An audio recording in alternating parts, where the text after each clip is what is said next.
E aí, essa CPI vai para frente, não vai? O que, que a gente pode esperar de toda a situação? Você vê que a matéria do Globo, em teoria tem um furo aí, né? Óbvio, eles têm acesso a alguns ministros e falam o seguinte, ó. Ministros do STF avaliam que plenário manterá a decisão de Barroso sobre CPI da pandemia. E eu tenho a mesma opinião, o plenário não vai barrar, tanto que a discussão agora é o seguinte, quem que vai controlar, quem vai ser o presidente, quem vai ser o relator, quem vai sentar na mesa, quem vai ser suplente, o pessoal está dando como certo. Ninguém está dando nenhuma possibilidade. Você vê, ó, ministros do Supremo, ouvidos pela coluna, avaliam que a decisão de Barroso de determinar ao Senado que abra a CPI da pandemia deve ser mantida pelo plenário que reúne 11 ministros. Barroso pautou para a próxima sexta o início do julgamento. Plenário virtual, que é assim, ó, apresenta aí teu voto por escrito, ninguém precisa aparecer, ninguém precisa falar nada, aparece lá os numerozinhos e acabou e ficou por isso mesmo. Para não ter um desgaste muito grande, né? Mais desgaste para o STF. Meu Deus. Os magistrados podem depositar seus votos até o dia 26 de abril. O presidente do Senado, Rodrigo Pacheco, no entanto, afirmou que na próxima semana inicia os procedimentos de instauração da CPI da pandemia. E aí, olha só, que interessante. Um dos votos de uma ação de 2019 do Gilmar Mendes, olha o que ele falava à época. E eu me pergunto, né? Ainda que a maioria opte, a CPI à frente, referendo o que o Barroso falou, se o Gilmar Mendes concordar com o Barroso, vai ser no mínimo estranho. Por quê? Olha só, a Flávia Ferronato, tá pequenininho assim porque eu queria dar maior destaque pro texto, ela fala que em 2019 o requerimento da CPI da Lava Toga foi arquivado pela mesa. O senador Cajuru pediu a instauração ao STF e Gilmar Mendes disse que é vedado ao Poder Judiciário adentrar matéria interna corporis do Congresso Nacional. Aí você vê, ó, o texto mesmo aqui. MS 36649/DF, né? Assim, da mesma forma que nos termos da jurisprudência desta Corte, é vedado ao Poder Judiciário adentrar matéria interna corporis do Congresso Nacional. Também não se permite ao Poder Legislativo realizar o controle da atuação jurisdicional, tendo em vista o princípio da separação de poderes. Cada um resolve o seu. A gente não se mete na pauta do Congresso, o Congresso não se mete na pauta do Supremo. Por fim, na mesma esteira, registro que o STF já assentou a impossibilidade de convocação de magistrado para prestar depoimento perante a CPI acerca de decisões jurisdicionais por ofensa ao princípio da separação de poderes. Confira, você fala lá várias coisas. Mas agora o jogo, né, mudou, porque agora quem fez foi o Barroso. E aí, obviamente, o governo ia ficar de braços cruzados e também não ia ficar só numa conversa, né? Isso aqui. E aí o próprio Globo já avisa também que depois da decisão de Barroso, Bolsonaro conversou com 2 ministros do STF. Eu tenho para mim que Bolsonaro não conversou com Cássio. Não foi Cássio, até porque Cássio acabou de chegar e é muito mais fácil pro Cássio assim, agir de uma forma assim, mais bem pensada. Não acho que o Cássio vai ir contra o governo. Acho que o Gilmar Mendes talvez seja um dos nomes que o governo falou, talvez Toffoli, o próprio Fux, né, o presidente do STF, falar, pô, que porcaria é essa? Que absurdo foi isso aí que o Barroso fez. Aí você vê, antes de atacar ferozmente o Barroso, atacar, foi o que o Bolsonaro falou nada demais. A quem acusou de fazer politicalha e não ter autoridade moral para mandar instalar a CPI da pandemia no Senado, Bolsonaro teve conversa com 2 ministros do STF. Ontem à noite, Bolsonaro, de acordo com o ministro próximo do presidente, conversou por telefone com 2 ministros do STF. Mais uma vez, né? Algum ministro do Planalto passando informações para o Lauro Jardim. É recorrente. É recorrente isso. Vazamentos do Planalto.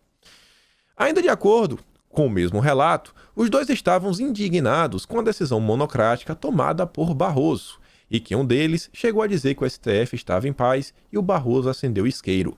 Apesar dessa conversa com 2 ministros da corte, Bolsonaro não ganha ponto de modo algum com o Supremo. Evidentemente que o ataque a Barroso unirá os ministros ao lado do colega alvejado. E obviamente isso vai acontecer, o corporativismo acima de tudo. E aí, né?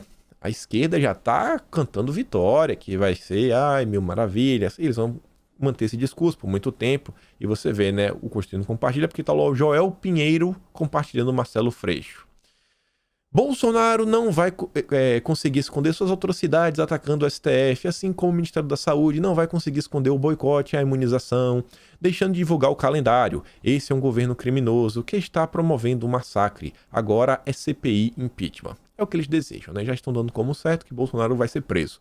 Não acho que isso vai chegar, não acho que vai dar um impeachment, mas vai ter muito desgaste para o governo. E olha só, já começam algumas reações contrárias. Senadores que assinaram a CPI dizem que ordens de Barroso foram indevidas e temem aglomerações. Já meteram o louco para cima do Barroso. Entre os senadores que assinaram o pedido, da criação, teve alguns deles que estão chateadinhos.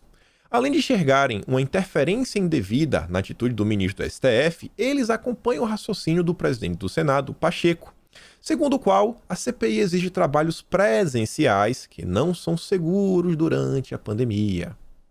Meteu o louco para cima do Barroso. Colegas de Barroso na corte apontam contradição com a decisão sobre cultos e missas. Errado não tá, né? Não pode ter culto, mas pode ter aglomeração, de CPI.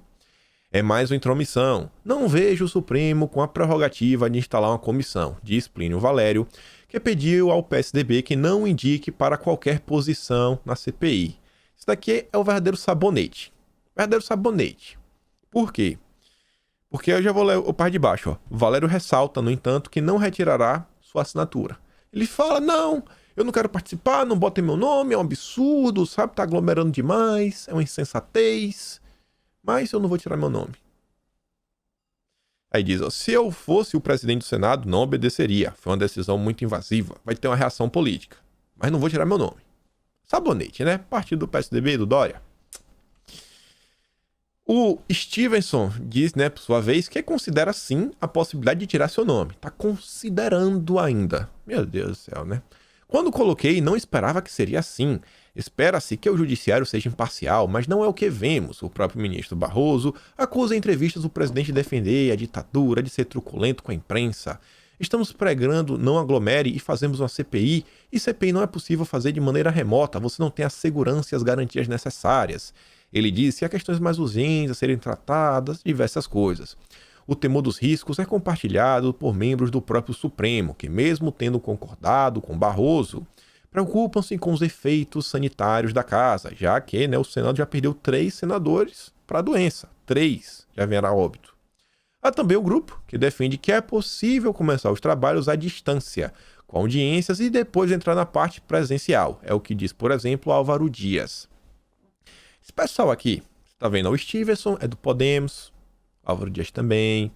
O que esse pessoal aqui quer, na verdade, o pessoal do PSDB, é o seguinte, gente, o momento agora é ótimo, CPI, o que é uma CPI? CPI é um palanque de discurso político. Gente, quantas CPIs já existiram na história do Brasil? Quantas? Qual foi o resultado de todas? Todas, sem exceção nenhuma, todas.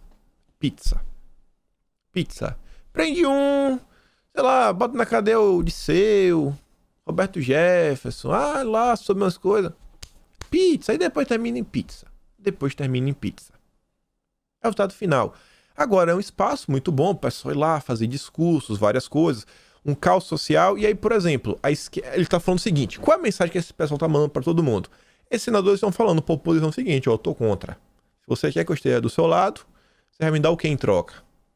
E pro governo ele fala, também contra a oposição, mas para eu jogar no teu time, tu vai me dar o que em troca? Então tá todo mundo aí atrás de emenda, atrás de cargo, sabe? Coisa mais básica do dia a dia da política.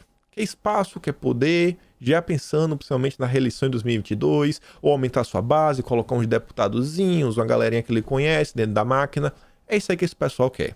Vão aproveitar o desgaste como um todo. Outros players também ganham, governadores, prefeitos, os chefes do Dória, Se o país está parado politicamente, para eles, tá ótimo. Mas tá muito bom mesmo, Porque aí a crise continua e várias coisas.